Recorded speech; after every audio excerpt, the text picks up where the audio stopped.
reasons by our acharyas, but he wasn't there. So Krishna, cowherd boys, and calves, and playing.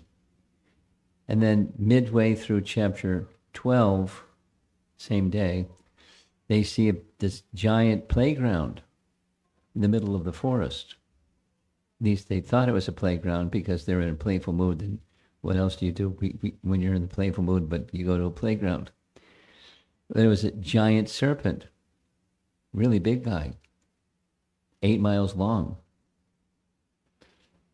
And his mouth wide open to devour the cowherd boys, and especially devour Krishna, with his upper jaw touching the clouds and the lower jaw on the ground, really big.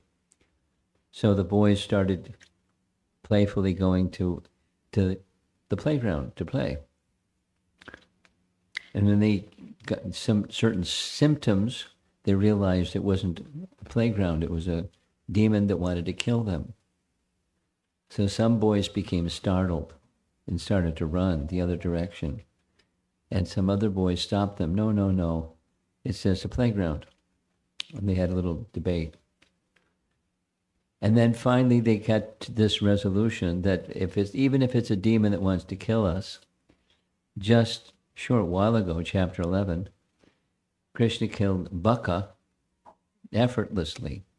So if this is demon wants to kill us, Krishna will take care of him. Let's go. And their playful mood won.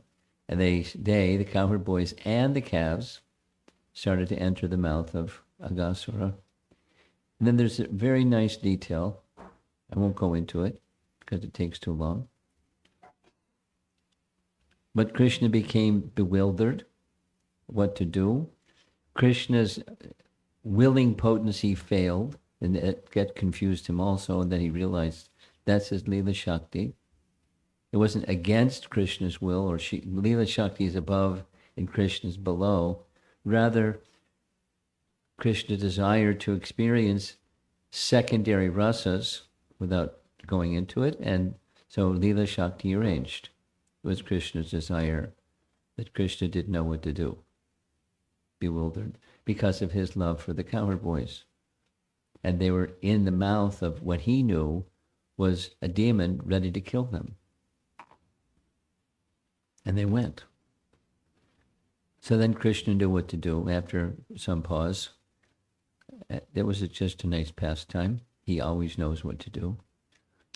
And he enlarged his body, Mahima Siddhi, so huge that even the python couldn't breathe. His life air was choked, and his life air protruded through the top of his head, and he died. And he died in such a way that, it's a nice narration, normally we don't see the soul. But because Krishna desired it, everyone could see the soul. Not the soul, but this light rising from the top of his head. And then when Krishna exited the mouth of the demon, the soul of the demon, Aghasura, was given liberation. The soul merged in the body of Krishna. Even more detail, he had attained Sarupya Mukti. He attained a form like the Lord in Vaikuntha. Not in Goloka, in Vaikuntha. That's a detail that's in commentaries. Because to enter Vrindavan, there has to be a mood. Putana got that special favor because at least she had the mood of service. And her brother, Agha, had no mood of service. It was just kill. So she got what she got and he got what he got. They both got liberated. And that's one of the special qualifications of, in comparison to all other avatars, one who is killed by Krishna gets liberation. It's not true with any of the other avatars. They get a different destination, but not liberation. They become freed from sinful reaction, but not liberation. that we were discussing this in the morning classes, that neutrality or definition by negation is not positive. It's negation. The sinful reactions were nullified by other demons being killed by other avatars. So anyway, Krishna liberated him, and watching from the sky were all the demigods, and they showered flowers and played musical instruments and danced and celebrated, because they knew Agga was a terrible demon, and he's now dead, thanks to Krishna's pastimes. So the next scene, the end of chapter 12 and the beginning of 13, is it was time for lunch. Because the plan that they would not have breakfast was way past time. And Leela Shakti also knew, if these cowboy boys keep playing, then they'll never have lunch. So this arrangement was there for Aghasura to come. The demon was killed. Now, late breakfast or lunch.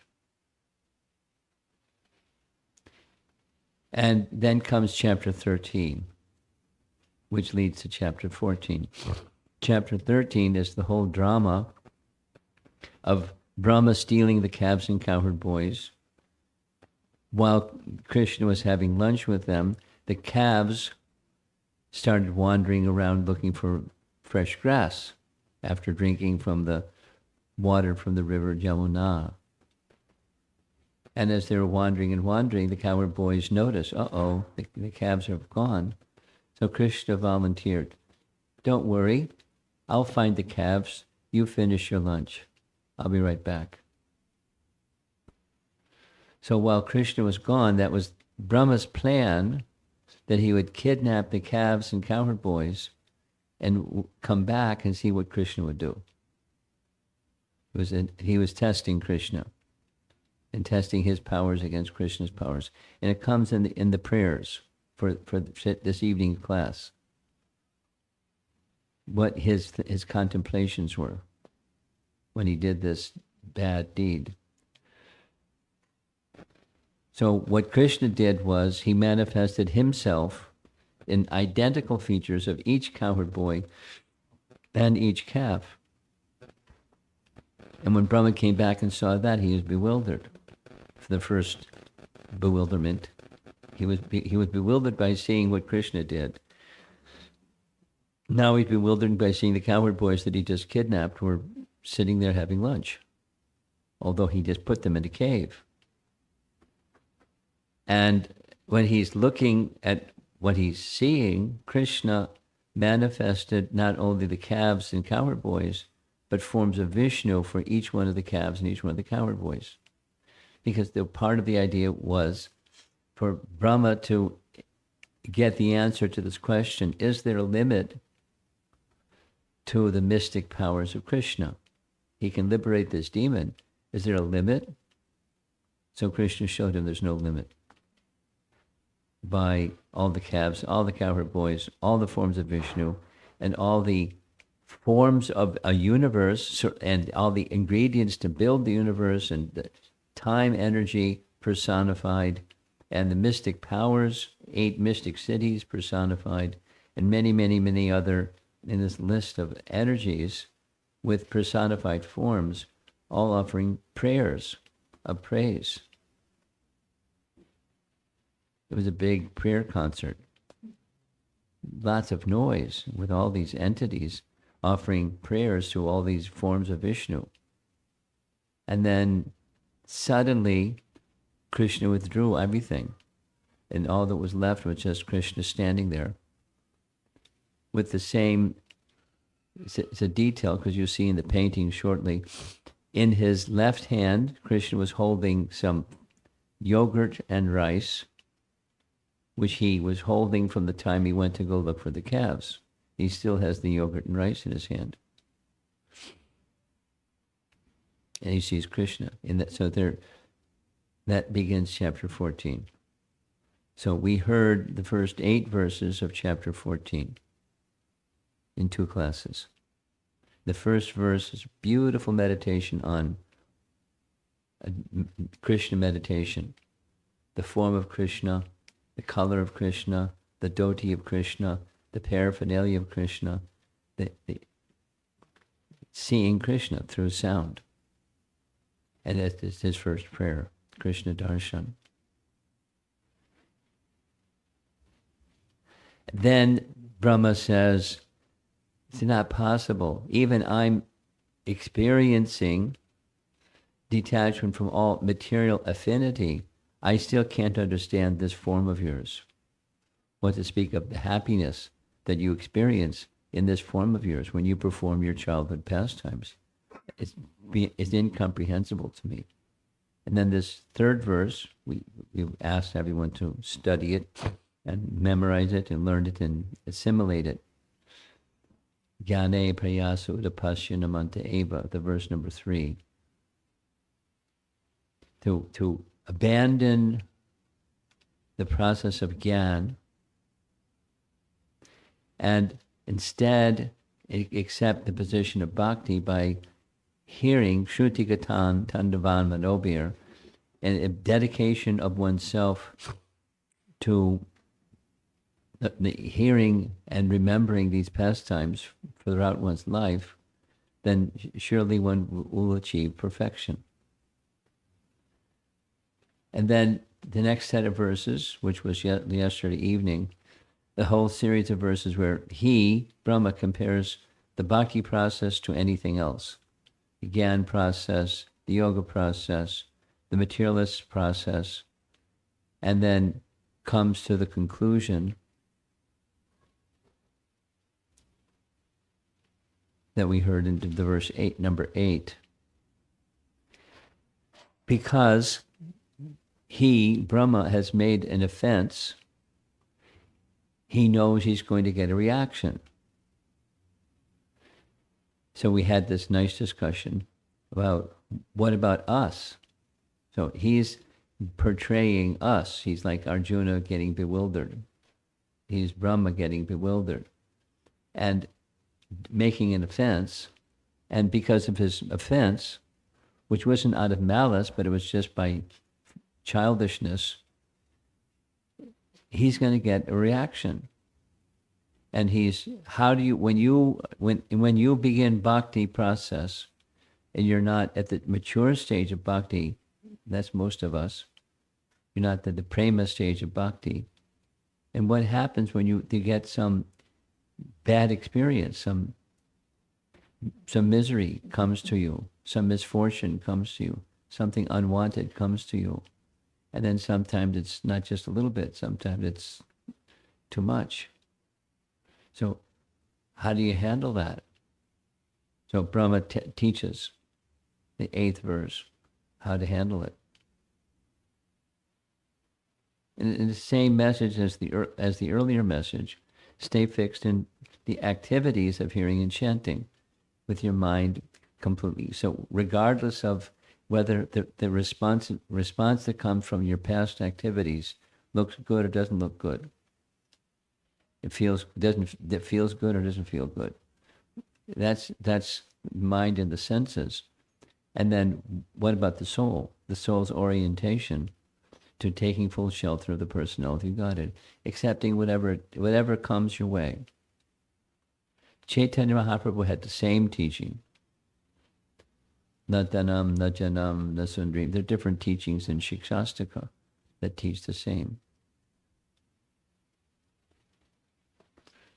But stay fixed. And fixed in what? Fixed in Shrutigatam Tanavan Manobir. In the process of hearing the glories of the personality of Godhead and dedicating body-minded words to those glories of the personality of Godhead, such a person is sure to go back to Godhead.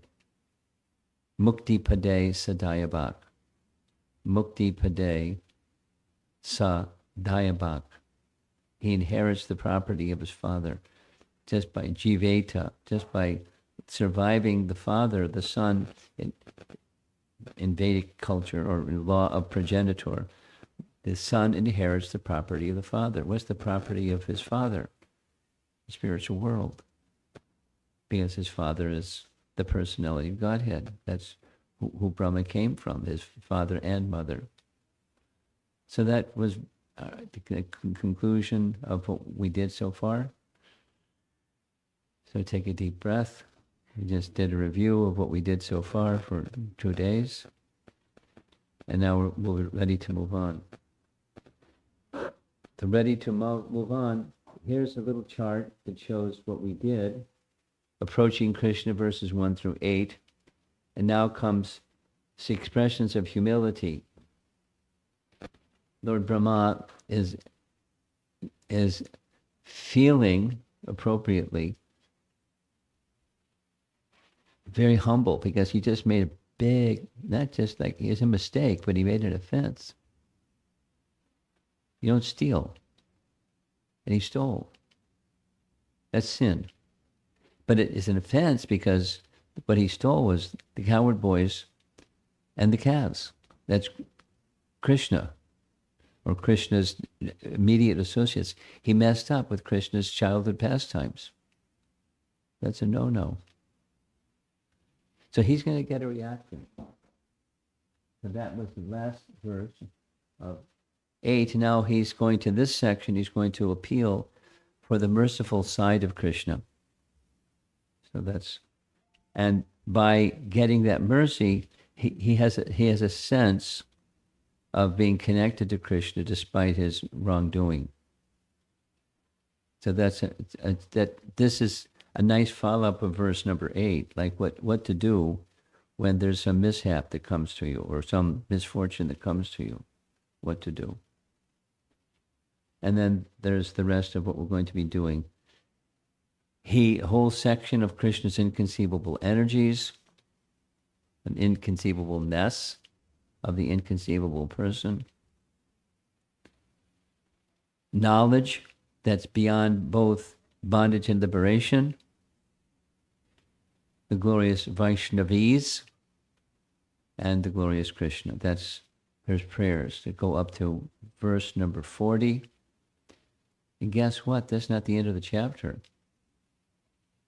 There's 60 verses in the chapter. We're not going to cover the whole chapter this visit. But next visit, the remaining 20 verses. It's nice.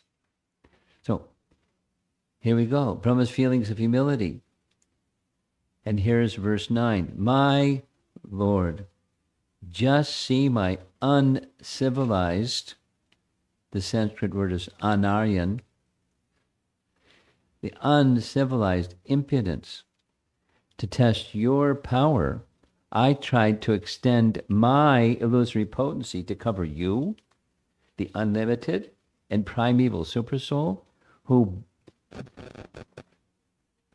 should be bewilders, even the master. So yes, his potency bewilders even the master of illusion. So I'll correct the grammar. What am I compared to you? Standard. We're tiny. We're Anu, and Krishna's Vibhu. What am I compared to you? I'm just like a small spark in the presence of a great fire. So there's humility. It's true. Humility isn't just pretense or cosmetic. It's acknowledging what's true. We're very, very, very tiny before Krishna. In this particular painting, on the left side, there's Krishna seated on a throne. That's an artist's creation. Krishna was seated on a throne.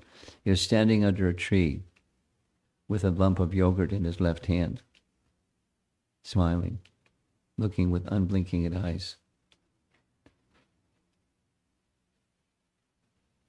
Having praised the Lord in beautiful prayers, Brahma next confesses his offense, petitioning the Lord to forgive him, not petitioning the Lord to excuse him or to take away the reaction. It's a relationship. Punish me if you feel that's appropriate. Whatever you feel is appropriate, like Lord Chaitanya. You can do with me what you like.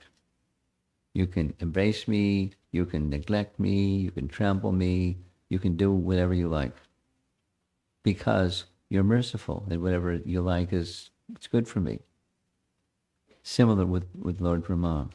He's petitioning not to be pardoned or to be set free from jail. He's ready to accept whatever his penalty or reaction is. But he wants, in their relationship, there's forgiveness. It's key. It's a key part of repentance. Repentance doesn't mean I want a lighter sentence for my misdeed. Repentance means I feel I deserve, whatever happens, I deserve, that's fine. But let the relationship between the person who I've offended and me be neutralized. That's the forgiveness. Pasya ishame anaryam. There's this arya and anarya.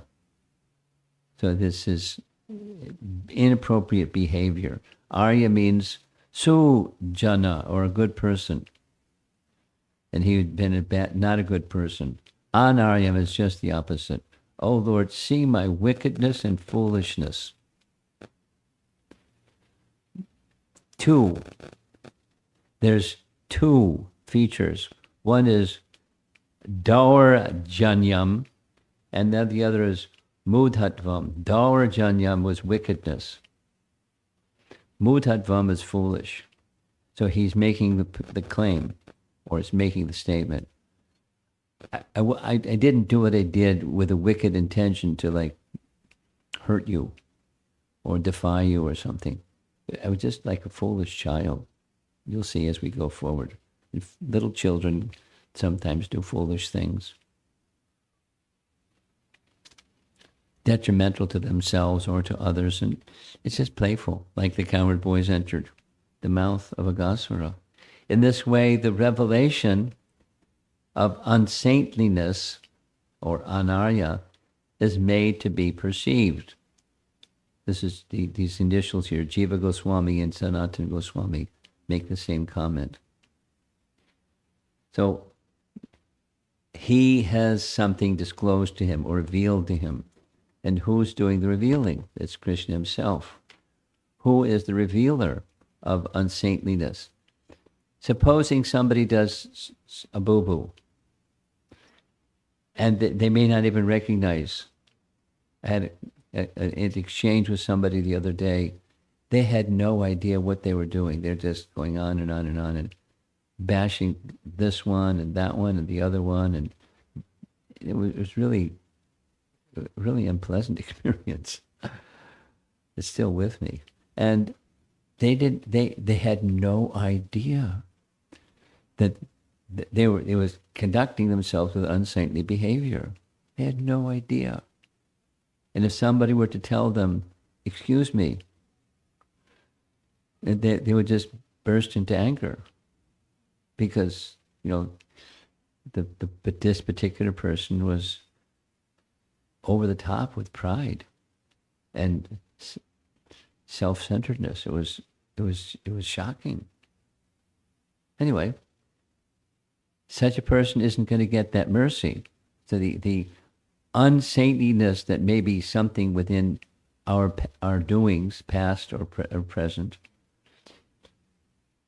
Krishna can reveal that, or Krishna's devotee can reveal that. And if one is submissive to Krishna or Krishna's devotee, it can be revealed. Then who is the perceiver of unsaintliness of one's heart? The perceiver, of course, is the one who's not contaminated. They can perceive. And that one who's not contaminated can help free one from contamination so oneself can perceive. And the reason Krishna sees, here's someone that can receive. And otherwise, this particular individual, I just walked away. It was they weren't, if I said anything, they would have gotten worse. So I didn't say anything. I just walked away. Maybe the message was clear.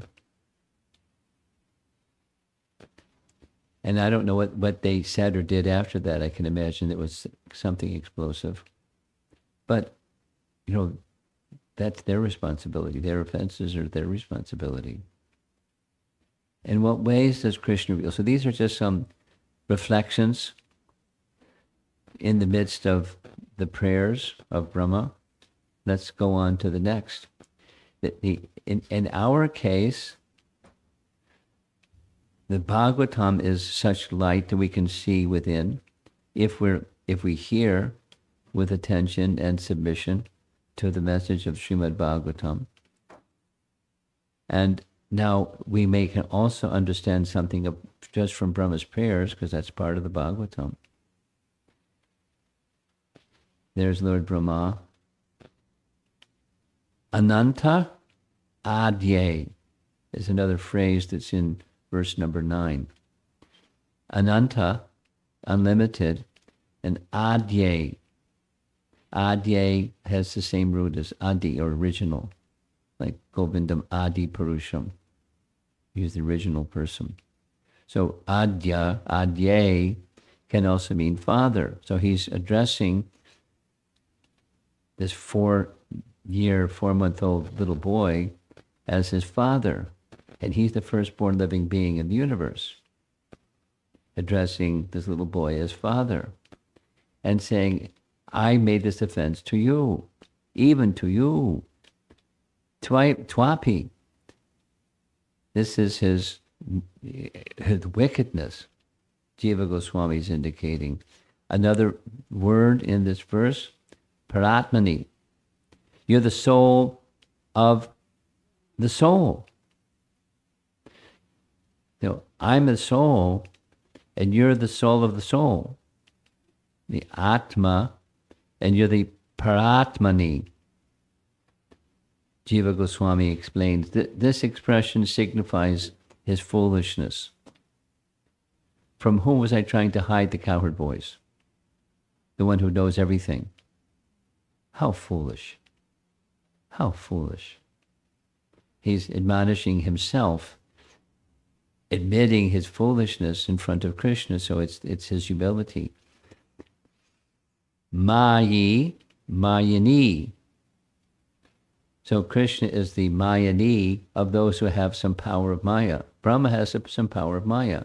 In fact, the whole procedure of creation is expanding Maya in many features. He has Maya powers, but Krishna is the Maya, Mayi.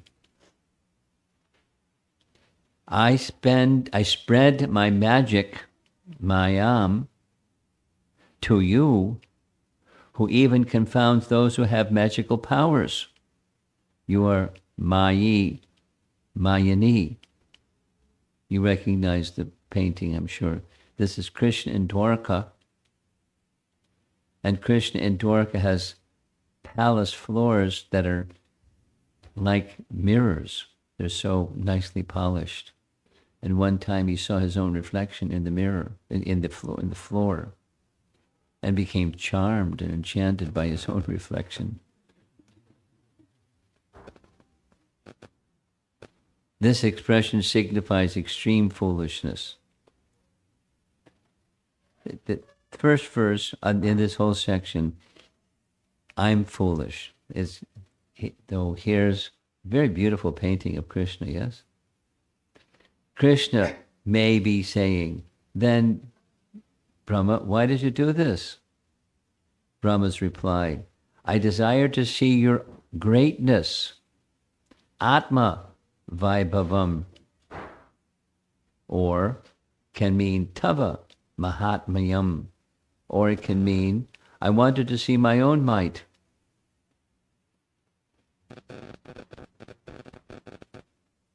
A devotee is Sadayabhat. This is from verse number 8. He or she inherits you. But Brahma is saying otherwise. But I'm not even doing a bit of bhakti. On the contrary, I'm only piling up offenses. I'm an offender. I'm entitled to inherit your property, but I'm only an offender.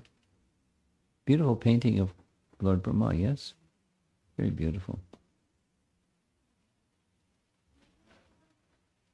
This is the same conversation. Here's Brahma, much bigger, little Krishna. And here he is not on a throne, but he's with his left hand up, because he eats with his right hand. And he's got a lump of yogurt in his left hand, the same lump of yogurt, because it's the same day.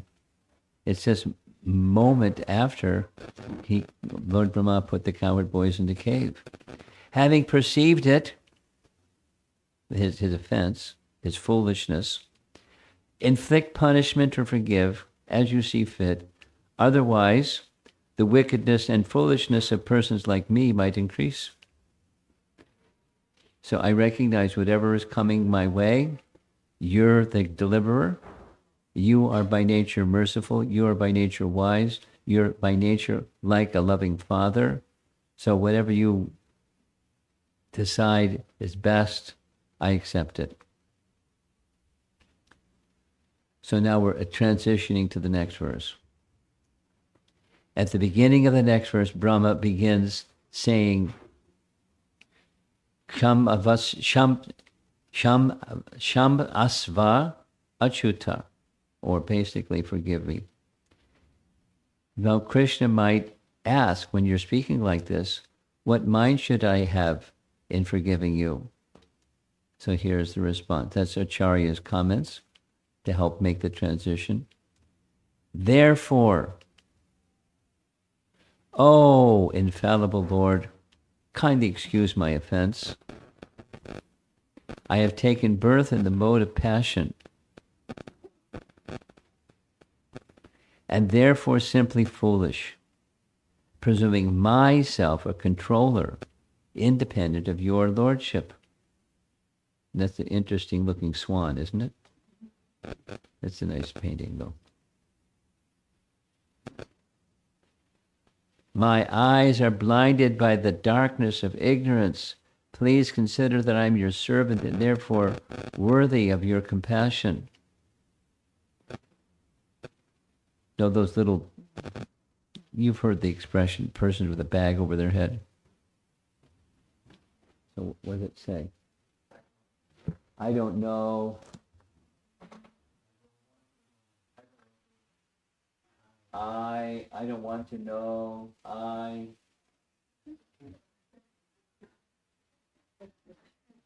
What's the ignorance of blind from vision? My two eyes were blinded by false pride.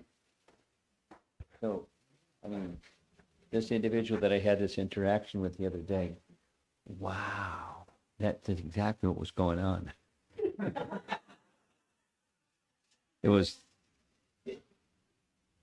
That was for 10 minutes.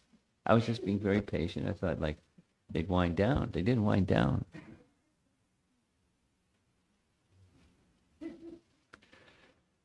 False pride, illusion, blinds one. There's another false ego image. What is the thought that came out of this false pride? Sridhar Swami comments, I am unborn and the maker of the world, Kartaham. This false pride is a form of thick darkness. The topic of pride is a big one. Next time you have a class to give and the topic of pride comes up, you know where to refer to, right? And it blocks everything. You can't see what's what. Instead, you see something other than what's what. And that was what Brahma did. He's attributing the impetus was his false pride. Now, he's not the normal prideful fellow. He's the head of our sampradaya after all. And he received all the Vedas after all. And he built the whole universe perfectly, flawlessly after all. So he's not just a fellow. But his foolishness is not due to wickedness, he's indicating. It's just due to foolishness.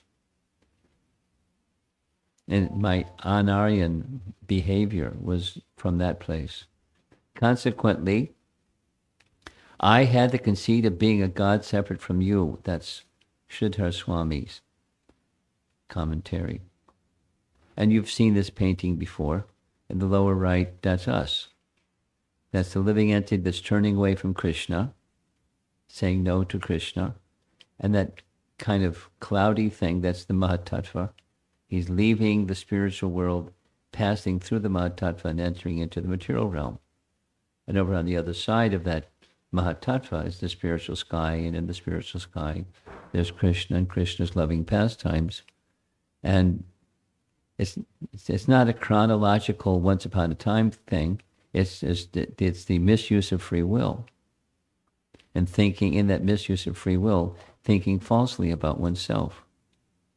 Of whatever the variety, it's a misconception. Now there's Lord Ramachandra with a bow, an arrow. What's going on? I thought this is Krishna Lila. Well, there's a reason it's there.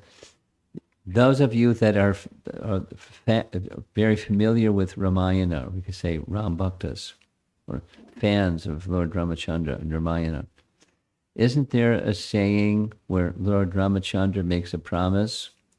Brahma addresses Krishna as, "Oh, Achyuta, you who will never fail in your compassion, Achyuta. You never fail in your compassion."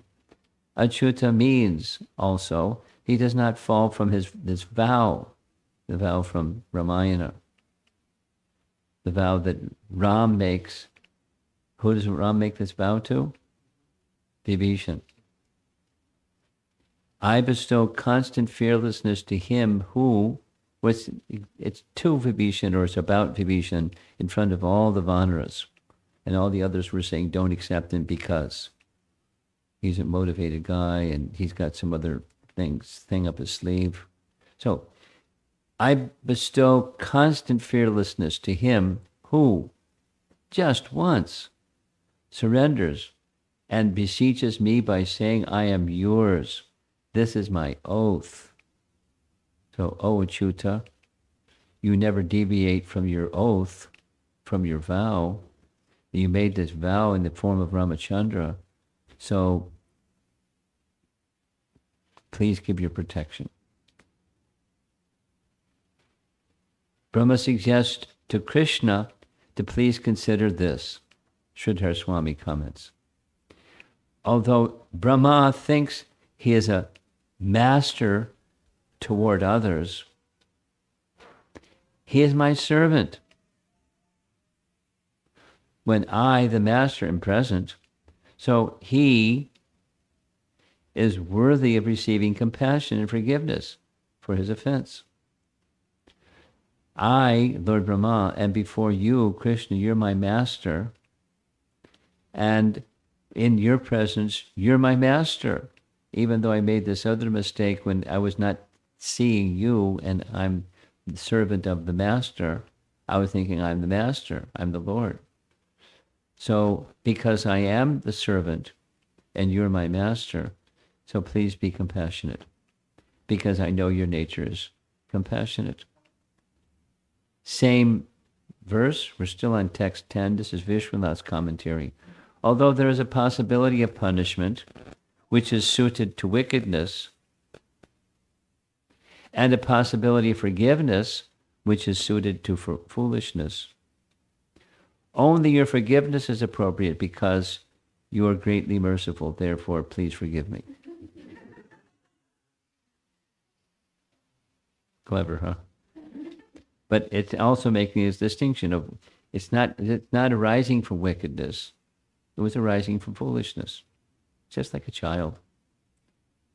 So, because your nature is a loving parent, please be kind to your little child. So Krishna, hearing all of this, you are the renowned creator of the world.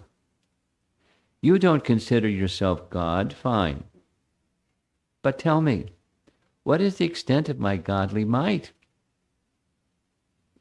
Because of this, Brahma speaks the next verse. These are commentaries, many of them are from Vishwanath Chakravarti Thakur, that helps us enter into the flow. It's a prayer, but there's an exchange in the prayer. So Brahma is now speaking. When am I, a small creature, the measure of 7 spans of my own hand?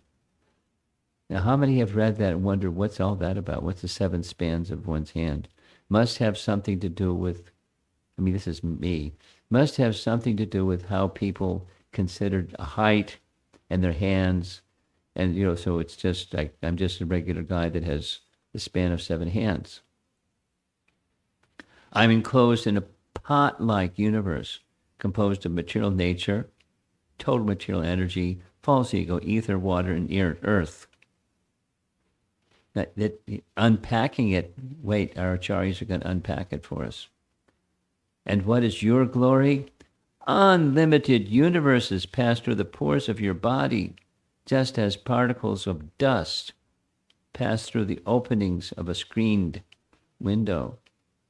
I guess they had screened windows during Brahma's time too.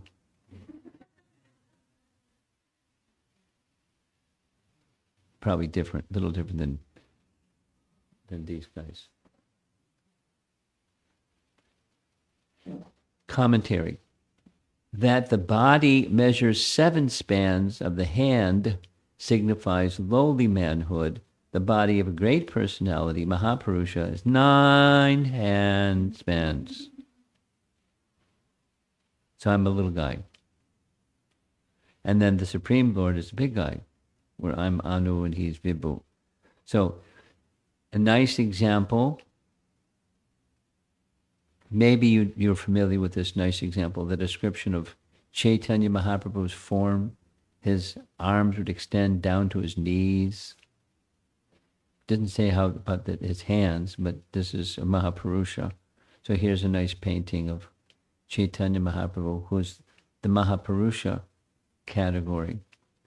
And I'm in the other category. I'm in the lowly human, or yes, demigod, but insignificant person in comparison to the Mahapurusha. In this verse, Brahma says, alas, since I am the most insignificant person, I do not deserve to make you, who are supremely great, forgive. You can't make someone forgive you. This is because I reckon that being Vasudeva means that you pervade all the material worlds and all the spiritual worlds. Compared to you, even just as the master of the material worlds, I have many shortcomings.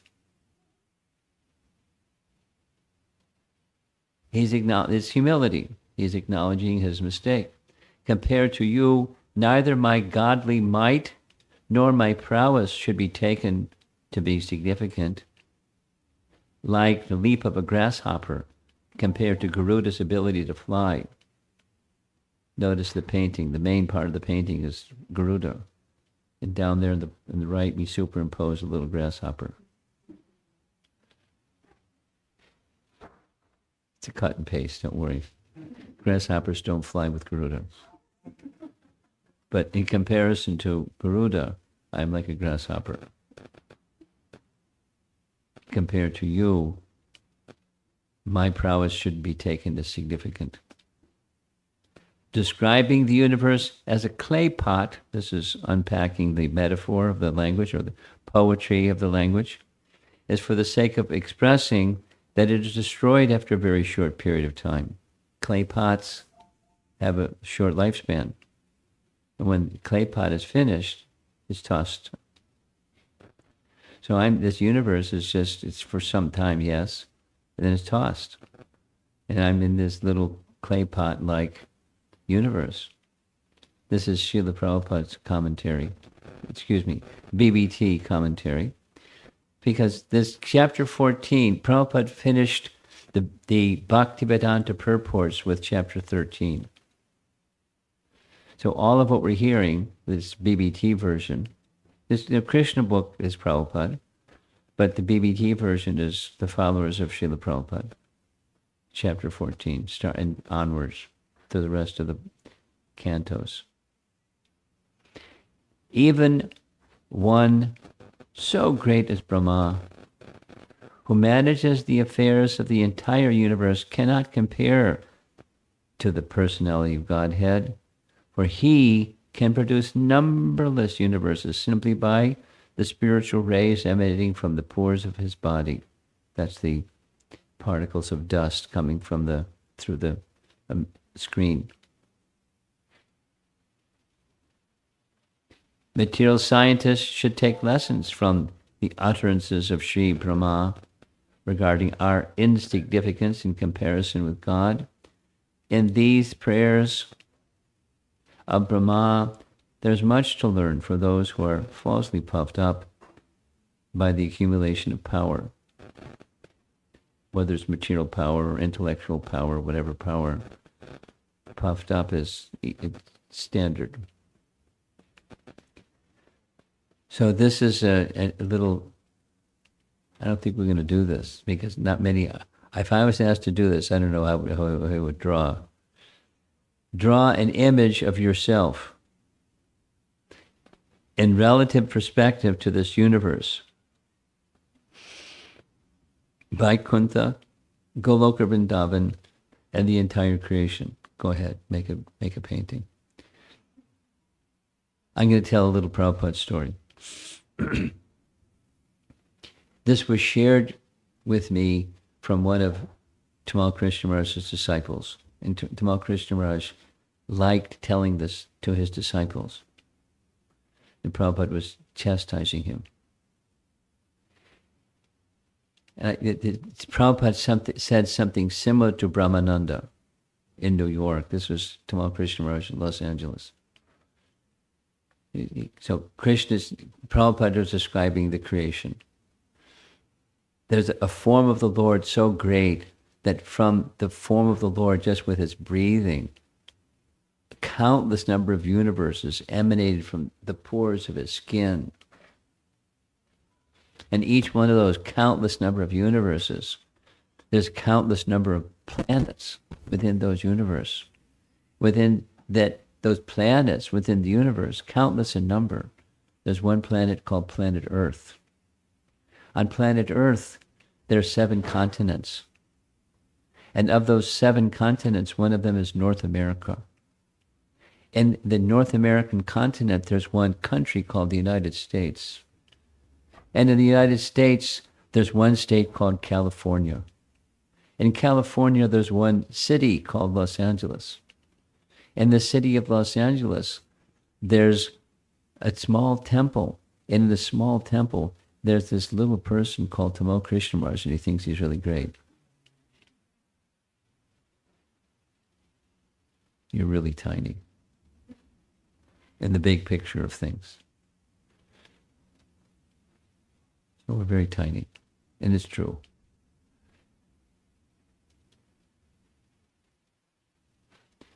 Oh, Lord Adhokshaja. So this is the 3rd verse of this series.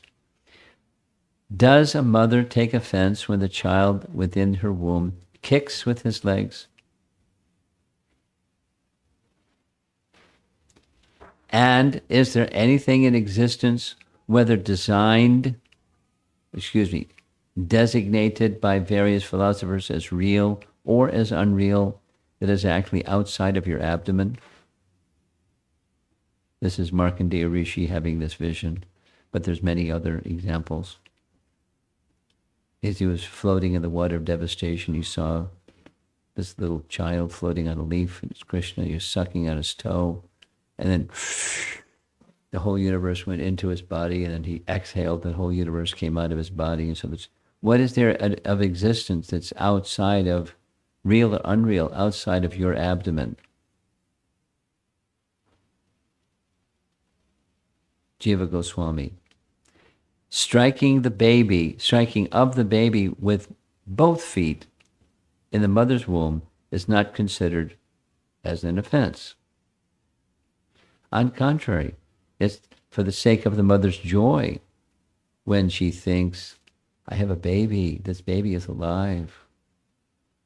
The import is, you should think of it in this way. It was not for the sake of offending. So the malice wasn't there. It was just a child in the womb of the mother. So Krishna may respond, the baby remaining in her belly, are you staying in my belly? Brahma answers, the whole world exists in your abdomen. Text 13. My dear Lord, it is said, he's using his reason and logic. And it's okay, as long as you're headed in the right direction. We don't trash reason, we don't trash sense perception. They're subordinate to something higher, a higher authority that's Shabda Praman. It is said that when the 3 planetary systems are merged into the water at the time of dissolution, your plenary portion, Narayana, lies down on the water. Gradually, a lotus flower grows from his navel, and Brahma, that's him, takes, the scripture, the Shabda says, Brahma takes birth on that lotus flower. Certainly these words are not false. Thus am I not born from you? Indicating you're Narayan. I know it. You showed me, like all those Narayan forms or Vishnu forms. That's you. They're from you, so they're you. And this is what Narayan does, and I came from Narayan, from the navel of his body came this lotus flower, and I appeared on top. Since I was born from the lotus coming from your navel, out of mercy, you should forgive me by being attributed the idea of my father to. Remember, he's Lord Brahma, the firstborn living being, looking at this small 4-year-old child. You're my father. Oh, really? Everyone has some mother and some father, but only you are my father and mother. So this offense should be pardoned. Now, he's not asking for a lighter sentence. He's asking for the relationship to not have anything between it. Pardon in that sense.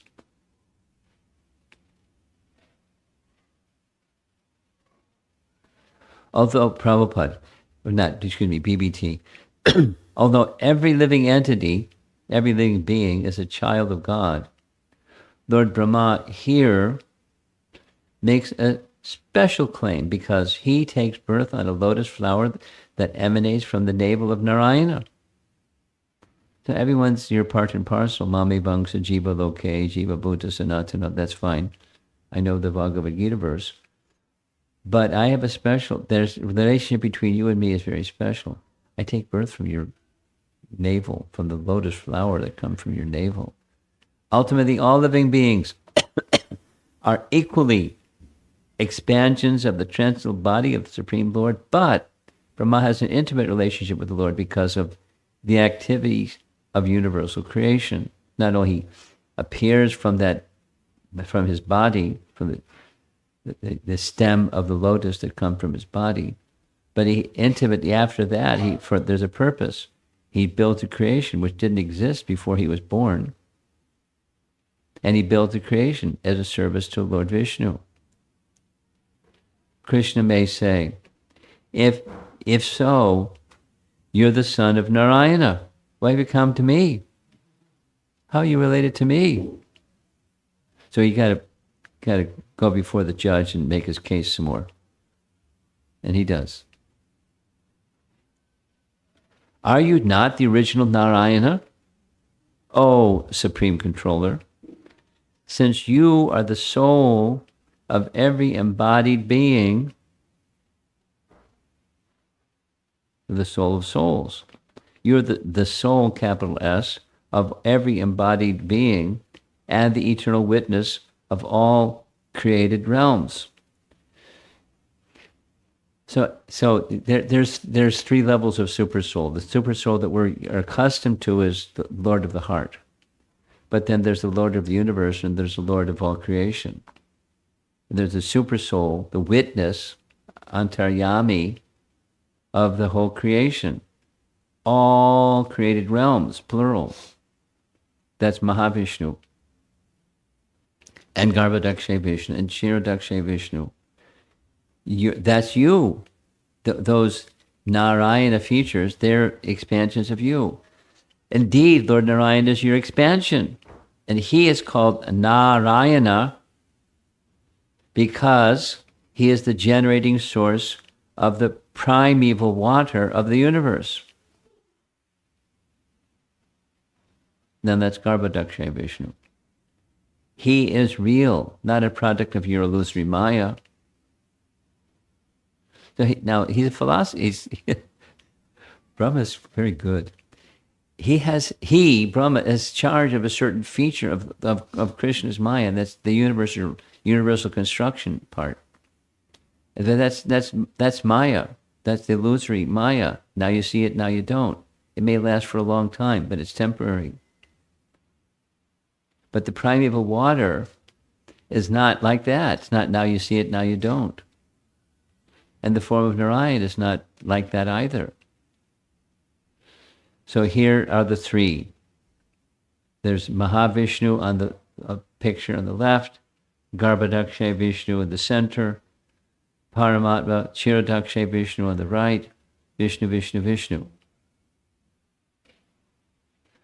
Are you not Narayana? Can also be read as, you are not Narayana. It's Sanskrit. Realizing that Krishna's glories is much superior to Narayana's, Brahma, afraid of saying that he is Narayana, reverentially says, you are the witness of all the universes in which all the worlds are located. Narayana, on the other hand, is the Lord of only one universe. It depends on the usage of the term Narayana. Narayana and the Vaikuntha realm. There's then these different Vishnu forms and expansions of that Narayana. At that time, Brahma saw that millions of universes within Vrindavan were revealed by their own accord. So not only he's saying, not only he saw these Vishnu forms and he saw the energies of the universe surrounding each of the Vishnu, he saw so many universes emanating from this little boy. And then they all disappeared. Poof. Magic trick, right? Now you see it, now you don't. Here's a rabbit, here's a hat. Put the rabbit in the hat, the rabbit's gone. Where'd the rabbit go? Just poof. Magic trick. And he's the magician of magicians. He bewilders those who bewilder others. That's Krishna. Verse 15. My dear Lord, if, it's still on the Narayan topic, if your transcendental body, which shelters the entire universe, is actually lying upon the water, then why were you not seen by me when I searched for you? And why, though I could not envision you properly within my heart, did you then suddenly reveal yourself? I couldn't see you and then I could see you. Sridhar Swami, it's a good question. If it is true that the body of yours is located on the water, then why was it not seen there right at that time when I was born on the lotus by me, though I was searching for 100 years by entering within the path of the lotus stem?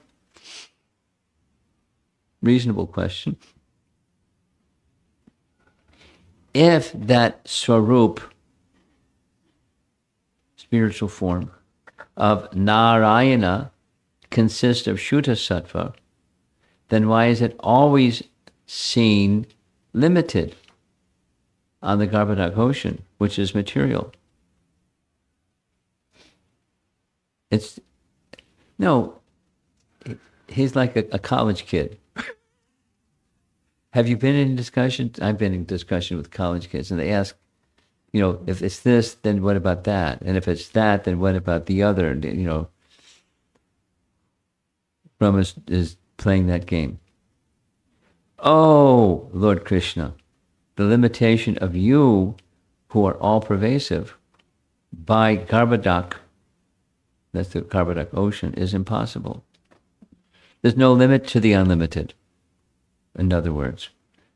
In the Garbhodak ocean, the statement just above, the statement here, Vishwanath is making, the Garbhodak ocean is material. It's like when, the earth fell out of its orbit and Lord Varaha came to rescue because it fell in the bottom of the Garbhodak ocean. And it was considered to be a not clean place.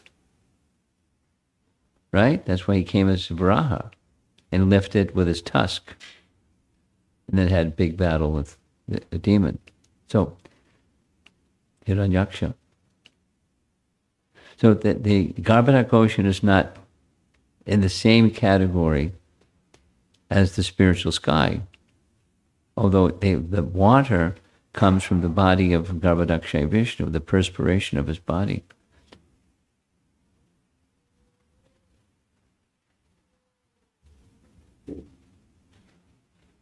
There they are again, Krishna and Brahma. Brahma addressed the Lord as Bhagavan to indicate, oh, you whose Aishvarya cannot be comprehended by reasoning.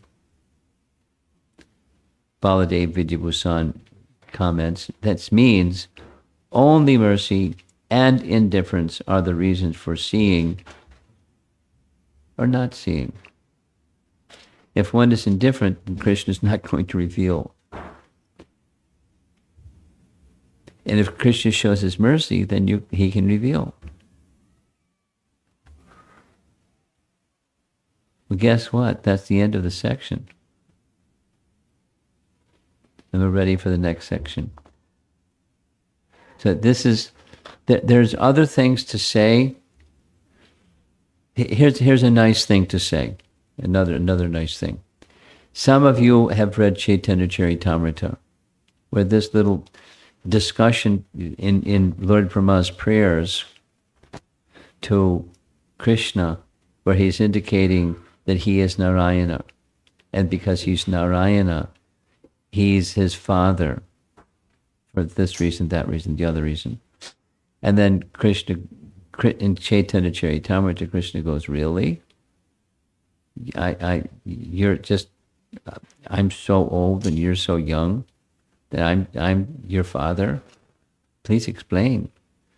So Krishnadas Kaviraj goes through the etymology of the word Narayana and explains in 3 reasons, compelling reasons, why Krishna is Narayana, just from etymological perspective. What to speak of the Leela perspective or the process of creation perspective. It's a whole other set of reasons. But so philosophically, stepping back from that set of prayers, what's being revealed is the form of, same as what was shown to Lord Brahma. The original source of everything is very simple. The original source of everything is one. There's not multiple original sources. There's one source of everything. Everything comes from one source. Whatever that one source is, that's the absolute truth. That's Krishna. Aham sarvasya prabhavo matak sarvam pravartate. There's one source of everything. And everything means everything. Matter, spirit, everything. Sarvasya. Everything. So all the forms of Narayana, they're from the same source. So to say, for Brahma to say, you're my father, Narayana is my father, it's not wrong. There's other language by which it may seem to be wrong, because Narayana is in Vaikuntha, there's Narayana who lies in the ocean, and Krishna is standing there before him in Vrindavan. But all those things that was already shown to him, all those things of creation, spiritual material, they come from Krishna. So you're my father. The cause of all causes, sarva karana karanam. That's Krishna. This it's Brahma Samhita. Ishvara Parama Krishna Satchit Ananda Vigraha Anadir Adir Govinda Sarva Karana Karana. So Brahma already, these are Brahma's prayers, so he already knows these things. Then he got a little carried away and did some foolishness when he saw Krishna in Vrindavan killing a Gasura demon and wanted to experiment with his own powers and Krishna's powers to see who won. So Krishna won. But he didn't defeat him. He just bewildered him and showed him what he showed. And so Brahma's now offering prayers to indicate this tattva. The tattva, it is Krishna, is the original source of everything.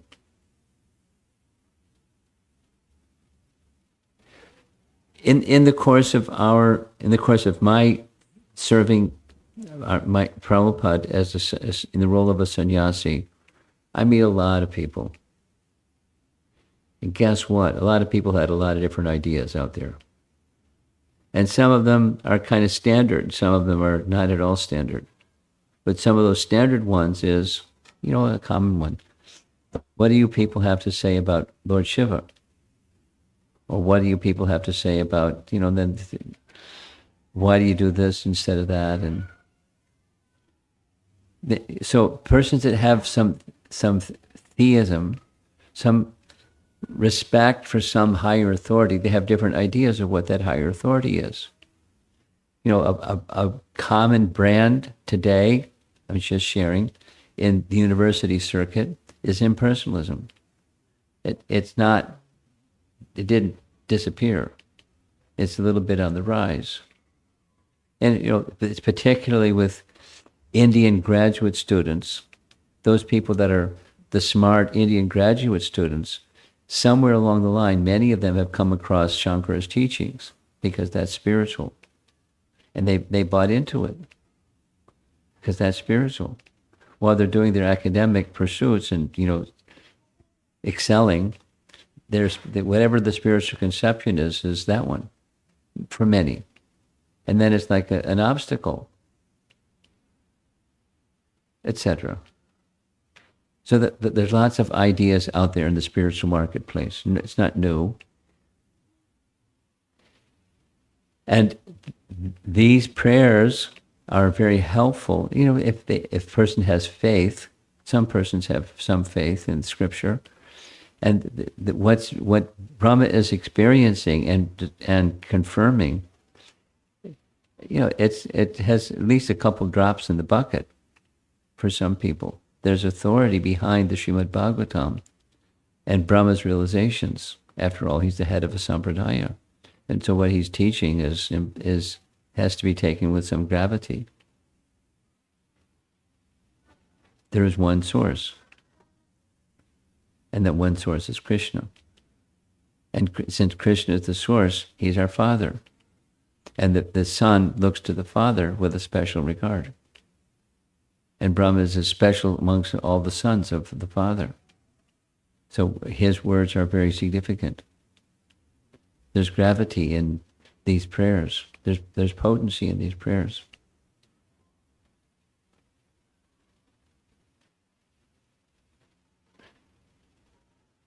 And there's 4 more sets coming up,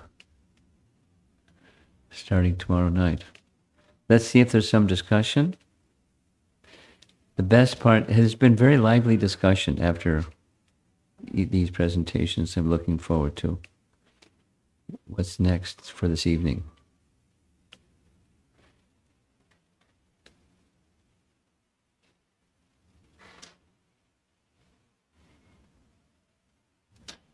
Maharaj, you were mentioning that chapters 12, 13, and 14 happen on the same day. So is that referring to a day of Brahma? Because a year has passed on the earth before. Oh, yeah. Yeah. Day of Brahma. Thank you for that question. Did you catch your question? In chapter 13, towards the end, a year passed. where Krishna was the son of all the cowherd men and women, instead of their son who was hidden. So Krishna served the function of satisfying their desire, but a whole year passed. But what happened, so is it, yes, thank you for that. Thank you for that.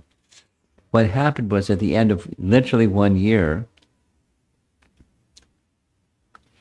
Krishna withdrew those cowherd boys, and the original cowherd boys were manifest again by Yogamaya's power. And the Yogamaya power enabled the cowherd boys to feel that only a moment had passed. A moment of Brahma. But only a moment had passed. But, so yes, not just one day. But all those pastimes up to the 1 year that passed as their cowherd boys. Thank you for that clarification. Because they moved from 5 years old to 6 years old, or 4 years, 4 months to 5 years, 4 months. 1 year passed. But otherwise the same day. As if the same day. Anything else? Guru Maharaj, you clarified that Lord Brahma's intention was not malicious. Malicious. Yes, it was foolish curiosity. Yeah. So I'm thinking of this difference between intention and impact. So sometimes the intention might be downright malicious, but there are other times when the intention is either innocent or it's actually positive or wanting welfare. However, the impact on the recipient may still be negative. So in the Bhagavad Gita 9:30, when Krishna speaks about sadhureva samantavya, is that also referring to somebody who has downright ill intentions? Or is that specifically regarding, the impact may be negative, but there's the spectrum of intention and, Well, the premise of your question, I question. And one of the things that, if I heard it correctly, that you said was, someone's intention may be good, but the impact may be not good. And much of the impact being not good has everything to do with the perception. Not necessarily, that's to the classic example that Prabhupada gives, is supposing there's a parent and there's a son that has a medical problem. They've got something. And their father, their mother or father, restricts them from certain foods and has them take some bitter medicine. So that's perceived as,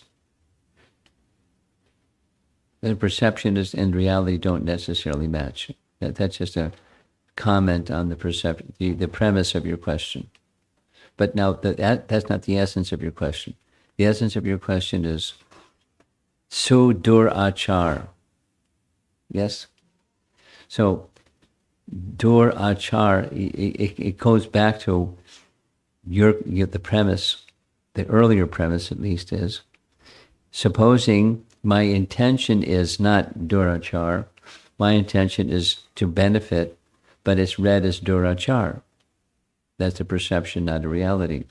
But so, what Krishna is speaking of, this is my understanding, he's speaking where whether I step on a bug by design. There's a bug and squish. Or I don't, unintentionally, I squish a bug.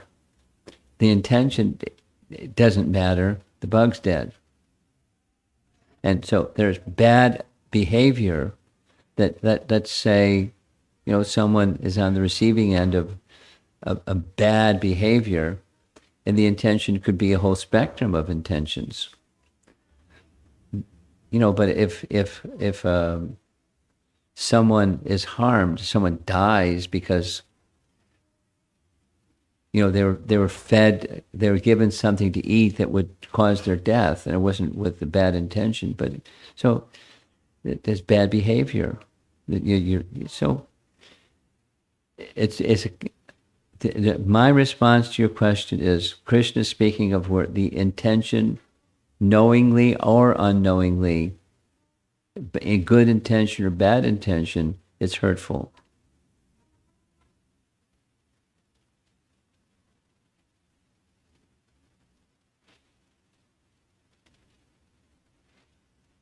And that's on the material platform, not, like Krishna stealing, because that's bad.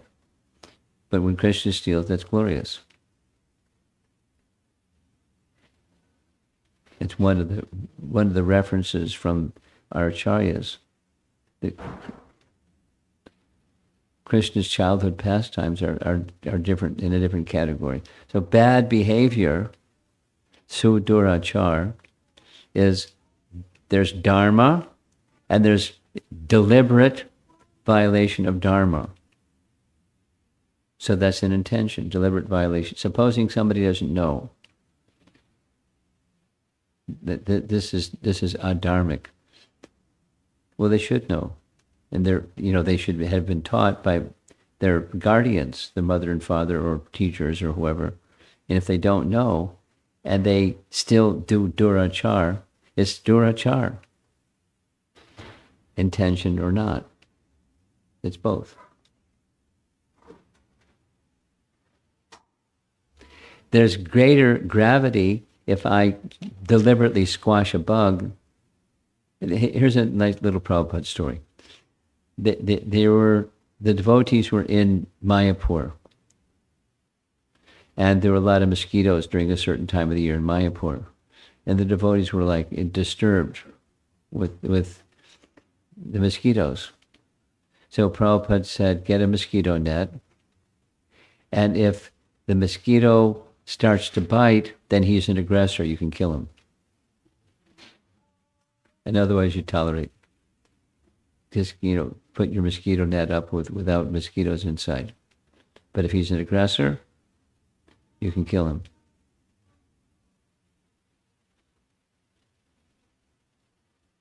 Anyway, intention or not, Dharma prevails.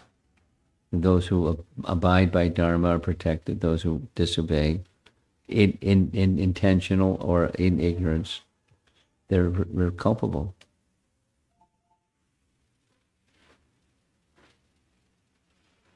Just like, animals, killing animals.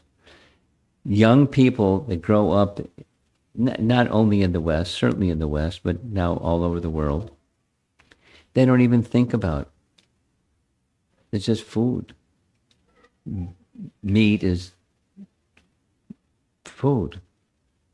Think about it. Then somebody may start to think about it. Supposing they didn't think about it, and they were eating the product of violence. Sudurachar. More culpable knowingly.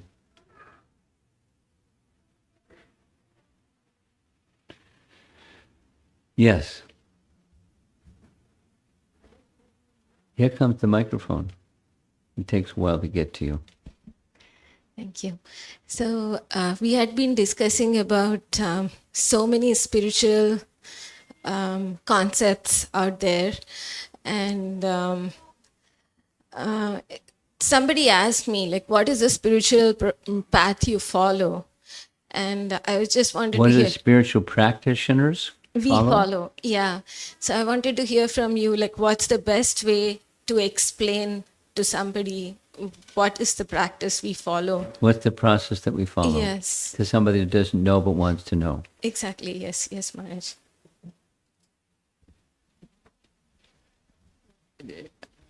My answer to a question like this is it depends. Depends on what? There's variables.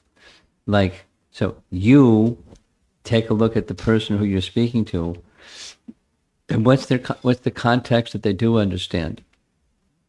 What's their frame of reference? And within that context, you can, as best super soul inspires you and gives you the intelligence, you say something that connects to something that they know and have experienced, or at least have a concept of.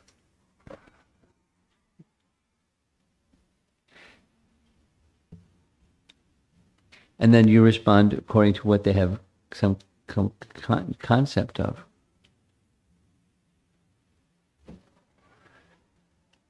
It depends. So, for example, supposing somebody's philosophical, some people aren't, but supposing somebody is. So, it's helpful. Jiva Goswami's Tattva Sandarbha helps a lot because it's very simple. Prabhupada would use it without necessarily making reference to Jiva Goswami.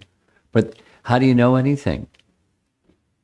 You not put them in discomfort, but we do something that's not knowable through the senses or not knowable through reasoning.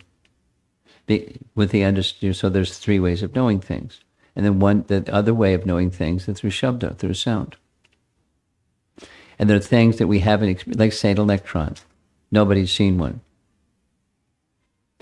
But we know that they exist because of the symptoms. Electricity can do things. We know of the presence of electricity. We know the absence of electricity. We know the presence of electricity. Stick your fingers into a socket, you feel electricity. So, although we haven't seen an electron.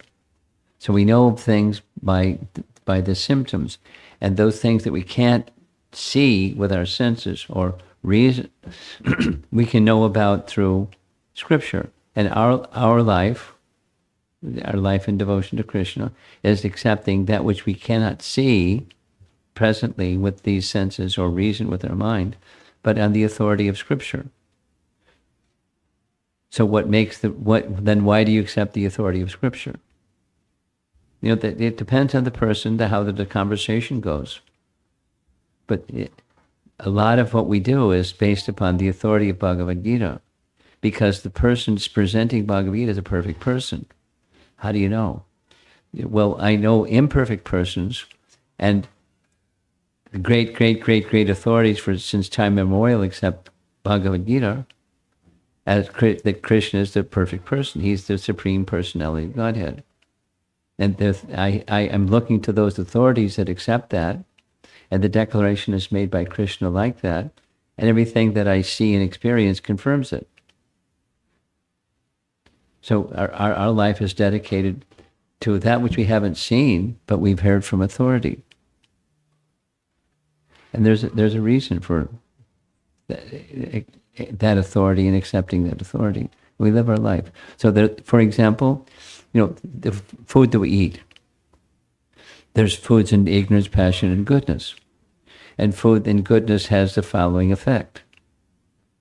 And one who lives their life with that kind of food, their health is stronger. And there's verifiable evidences that the authority is the good authority. The Vedas are the right. So it depends on the person and how patient they are and how their background and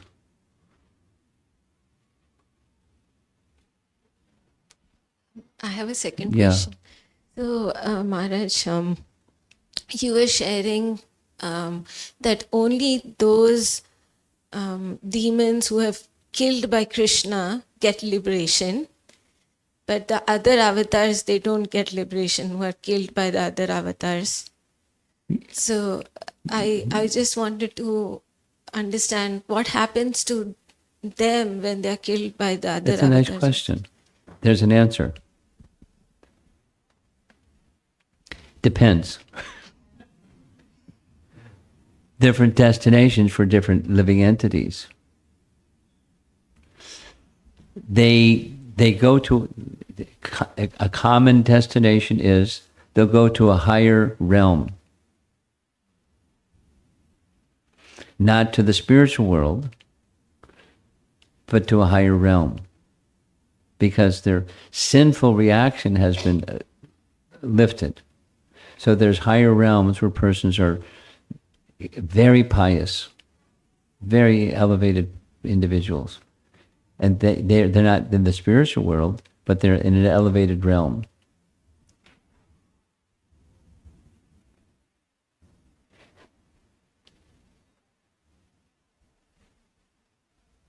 Could you send me a little note as a reminder? Because this is my way of... There's a little document that this question has come up multiple times, so I made a little document that says, what was the destination of Ravana and Kumbhakarna? And they didn't go back to the spiritual world, and then they came again to something else. So where'd they go in between? There was a long time in between. Where'd they go? Where are the souls that are killed by some? So it's they and then others like them. So there's a little document. So that's what happened. Previously there's somewhere I wasn't able to find it when I made this document. They go to a neutral place, like the river Viraja is neither here nor there. But they don't live in a river, they live in a planet. They have a form for some period of time. And then they descend from that place. So it's spiritually, materially neutral, but it's not in the spiritual realm.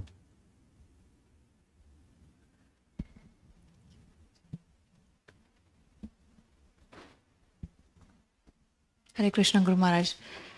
Today you were talking about a definition of Achyuta.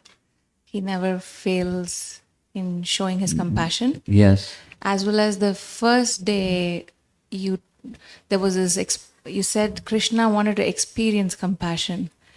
Yes. You want to hear some more on that? And I wanted to hear about that, but I think the context is, we humans, we experience loss, we experience greed, envy, all those negative emotions. Yes. But Krishna is untouched by those human foibles. That's right. So and we know he's beyond the three modes, and yet he's in our hearts. So how does he, when he wants to experience compassion, I wanted to understand, what does he feel? What does Krishna feel? Yeah. You're not just speaking of us, the conditioned soul. Yes. You're speaking of Krishna. So, nice topic. The essence of this question, my answer to your question is, the essence of this question is rasa. Rasa vai saha. That's just the first part, that the rest of the part is Krishna, the absolute truth, saha, raso vai saha, the absolute truth is rasa, and he is experiencing rasa with others. He is experiencing, and he transmits or stimulates rasa in others. That's by definition. Rig Veda, the absolute truth is rasa. So he is everything, and everything is within him, and it's already within him. There's nothing lacking in him because it's already there. But he also likes being with others, and with others he's sharing that which is in him, and it activates or manifests or becomes manifest, that which is already within him in fullness. So this particular example, Krishna has a rasa with the cowherd boys, friendship. And as friends, they do what friends do. They play, and they play as equals. They may look to him as a greater amongst equals, but he's just a friend. That's the primary Madhurya rasa, that he's their friend. With that primary rasa, of 5 categories. The rasa is a relationship, so it's the living entity has and Krishna has, and it's the rasa, the exchange between them, the taste, the mellow between them. To amplify the primary rasa, there's secondary rasas. This is Rupa Goswami's teaching, and from our side, the secondary rasa may supersede or eclipse the primary rasa, and then subside for some time. So, for example, astonishment. Something may happen like that. Or sorrow. In Ramayana, that's a big one. So the sorrow of separation, the sorrow of loss, and it's on the material platform, and in relation to the personality of Godhead. There's sorrow. There's the primary relationship. When Ramchandra was banished to the forest for 14 years, the whole of Ayodhya underwent great sorrow, and his father died, and different. So, but it's a secondary for some time, and then Krishna, he returned, and then it was the primary. So, aside from the duration, the principle, like Krishna. So, what's Krishna feeling? When Krishna was in Dwarka, he was missing the gopis. He was missing his associates in Vrindavan. He had feelings. Those feelings are within, and the separation stimulated those feelings when he would think of them. So, in Lord Chaitanya's relationship with Ramananda Roy and Sarvabhauma Bhattacharya, Ramananda Roy and Swarup Damodar, they would sing songs that would amplify those secondary emotions. And sometimes there's other pastimes where the associates of Krishna would try to distract Krishna from thinking of Vrindavan, because he would just get lost. So they would say, see and keep him. Anyway, it's a relationship. It's rasa. And rasa is a two-way. It takes two to tango. It takes two to have a loving exchange. So Krishna is feeling things. And the Yogamaya potency, so your question is, what's Krishna feeling? It's the primary and secondary rasas, arranged by Yogamaya or Lila Shakti. So Lila Shakti understood Krishna wants. So Lila Shakti arranged. This feeling of compassion, the way it's described by our commentators, particularly Vishwanath. Krishna was attached to the cowherd boys and he couldn't see them. The cowherd boys were attached to him and they couldn't see him. And he knew that.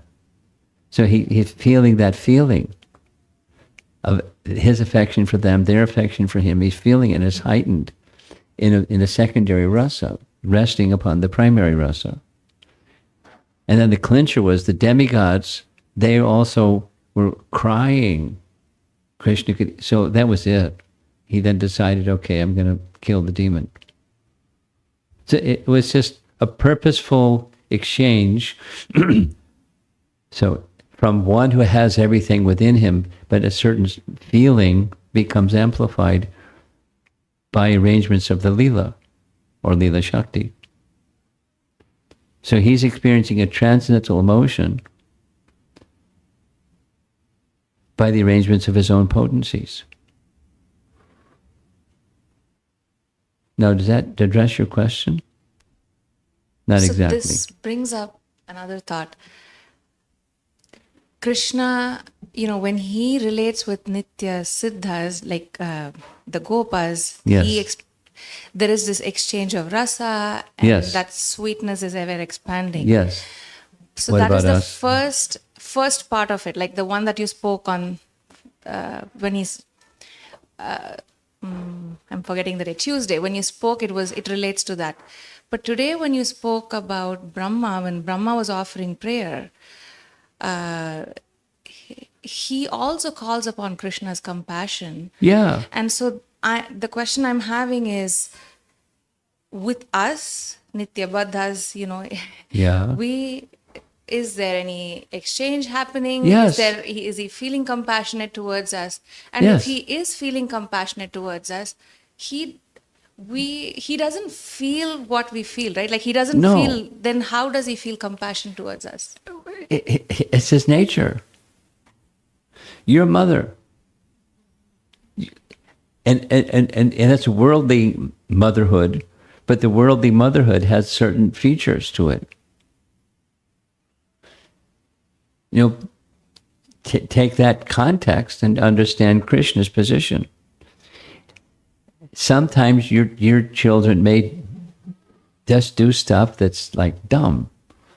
I mean, probably don't do too much, but sometimes like what? And then it's okay. They'll learn a lesson. That's okay, because you're not going to overly smother them. You're going to be the mother and teach them lessons, because that's what a good parenting does. You don't control. You teach lessons so they can carry on in their adulthood, wiser. And they've learned some lessons. Sometimes you just like slap them or tap their hand and say, "Don't touch fire." Anyway, so there's from Krishna's side, specific to us, unlike Lord Brahma, does he have feelings? Yes. And therefore he comes, he delivers Bhagavad Gita, he sends his devotees, he's doing stuff. And we're deaf. Just like a little child can sometimes be, and some children more than other children. I've seen some children that are like, wild, and they look at their mother and father and they'll do it again, or they'll do it again, and they get some pleasure spinning their mother and father. Mother and father understand. They just smile and nod their head. So you can't control. So. But the parents may want, the loving parent may want, Krishna may want for us well-being, and we're doing dumb stuff, detrimental to us and to others, endlessly, lifetime after lifetime.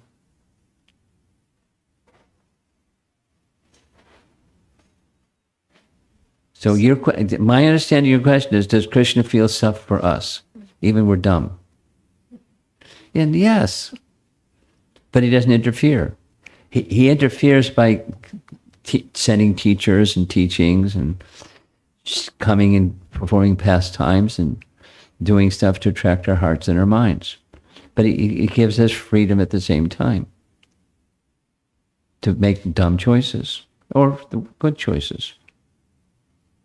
He's encouraging the good choices, as parents will do with their children.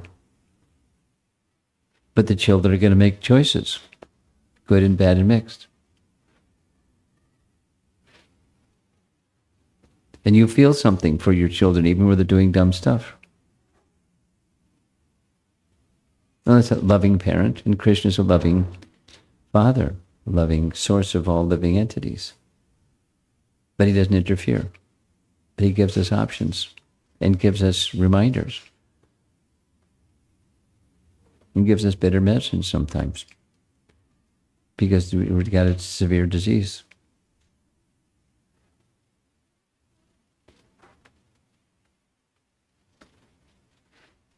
So I think when I'm hearing you, the incorrect understanding, the underlying understanding I'm having is, for compassion for us to feel compassion, we need to experience what the other person is experiencing. Yeah.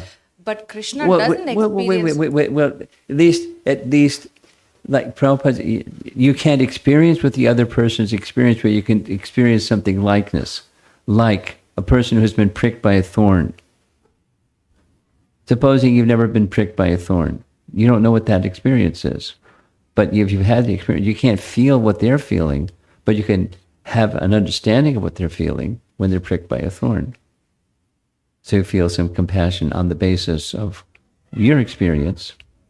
But that's us. But Krishna doesn't have to undergo any experience. He's all-knowing.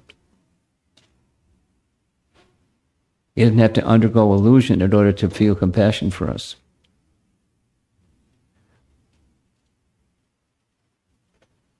Thank you. Okay. Back there.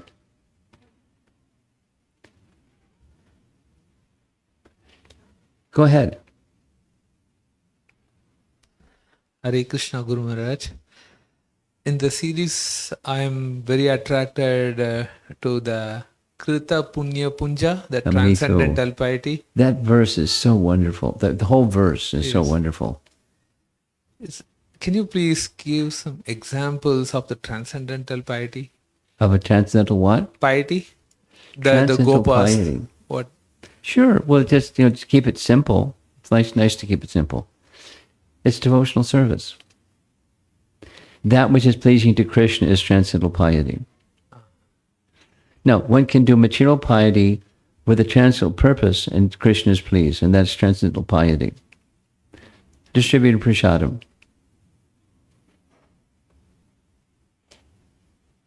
Or feeding the hungry. One's material, one's spiritual, the other's material. And that it has everything. It has everything to do with rasa.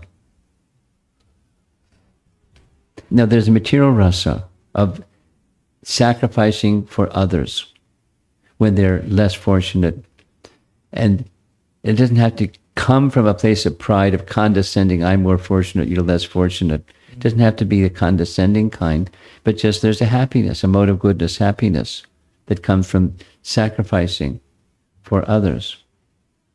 That's piety, material. And then it comes back. And then there's transcendental piety, which is what your question is. And it may be the same thing or something else, whatever it is.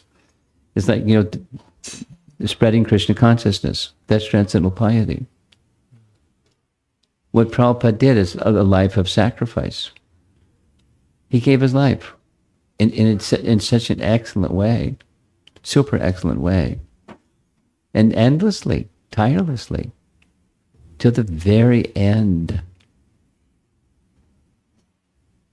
That's transcendental piety. Okay? Thank you, Maharaj. Behind you. Guru Maharaj, I have a question connecting to verse 3 and also Lord Brahma's discussion today on reason and logic. Before I present my question, if you allow... You got to turn the volume up. This lady speaks so loud.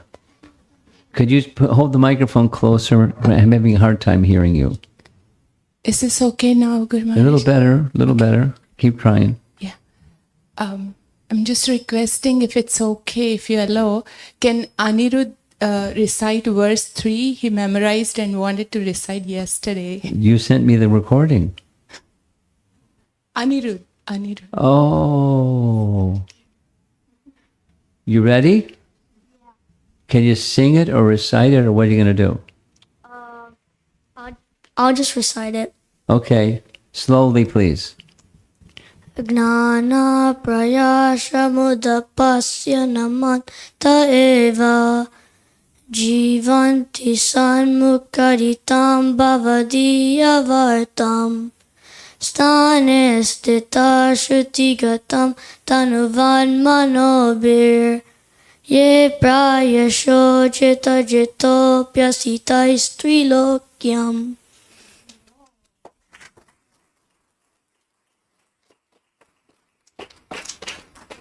Maybe the day will come when at night you're asleep and the verse will come to your mind. And then not only may the verse come to your mind, but the meaning of each of the set of phrases. Stane statak. Stay in your position. Shrutigatam tanavan manobir. So each of the phrases have some power. And meditate on the meaning along with the words. The meaning along with the words. and then something starts to move inside along with the sound of the recitation itself. That's how spiritualization comes through sound, just by meditating deeply, profoundly on the sound, because there's spiritual existence within that sound. But we hear the material vibration part. This is Bhakti Siddhanta. The hearing with the material ear, hearing with the spiritual ear are different. Okay, I think it's a good place to end. Srila Prabhupada ki, Gaur Pimanandi.